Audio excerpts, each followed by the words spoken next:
Everything you hear isn't just a sound wave hitting your eardrum. We think listening is passive, simple signal capture, but our brain operates as an active reality filter. It doesn't just register volume. It organizes chaos based on rhythmic patterns. Imagine the cochlea not merely capturing sound, but acting like an ultra-precise tuning fork that sets specific frequencies in motion. This allows deep neural circuits, the ones in your auditory cortex and inferior colliculus, to stop processing random noise and instead start finding deeper structure. It's how our central system can translate a vibration into something you might call inner hearing, giving physical form to subjective resonance. It isn't just about volume. Your brain is constantly acting like a highly sophisticated biofilter, tuning out noise and amplifying patterns that resonate with you. Think of it like trying to listen to one conversation in an extremely crowded room. Your auditory system needs complex rules to separate the signal from the chaos.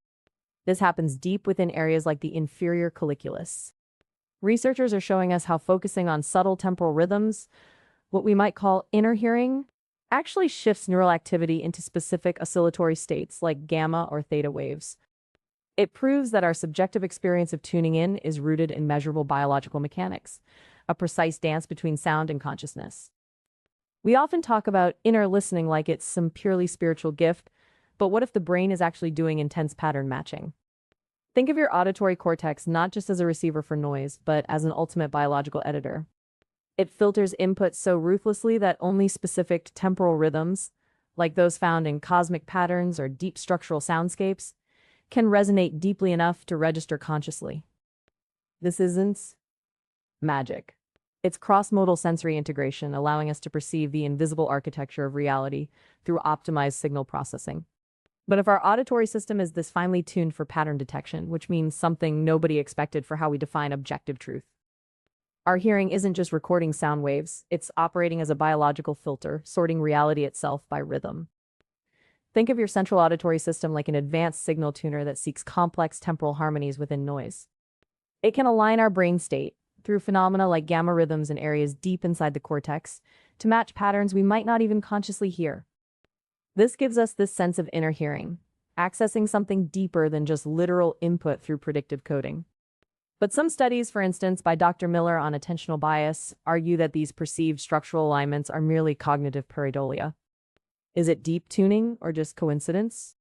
Whatever the answer, we're only scratching the surface of how sound translates into consciousness.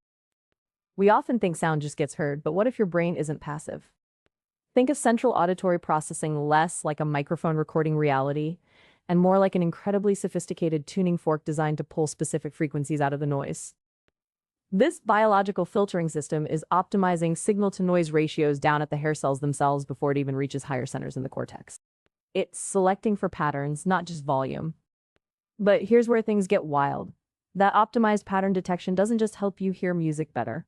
It seems to be actively preparing your neural networks for something else entirely. The input is refined, but what happens when this filter aligns with deep temporal structures is the real question. We all assume that hearing is just receiving sound waves, right? That it's input leading straight to output. But what if the cochlea isn't just a microphone, but actually a sophisticated filter designed by evolution to tune us into something far deeper? It functions like an advanced biological signal processor. We thought inner listening was purely mental, a trick of focus. Now we realize that precise mechanical vibrations can optimize our auditory hardware so deeply that it fundamentally changes what reality feels like for you.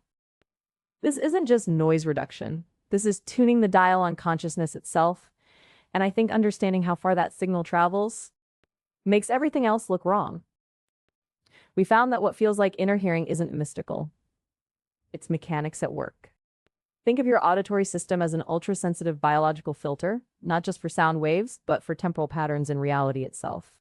When you focus deeply, your brain is optimizing signal reception so effectively it can perceive subtle resonances the average mind filters out.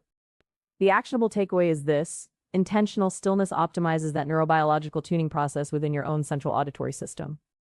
It's not about listening to a frequency, it's about refining your receiver. This connection between vibration and conscious perception changes everything you thought you knew about reality itself. The full research archive is at jmthomasofficial.com.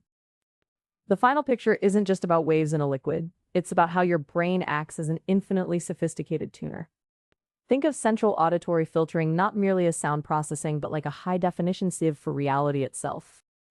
It allows us to filter the static noise and tune into deeper, complex temporal patterns, what some call cosmic resonance or inner hearing.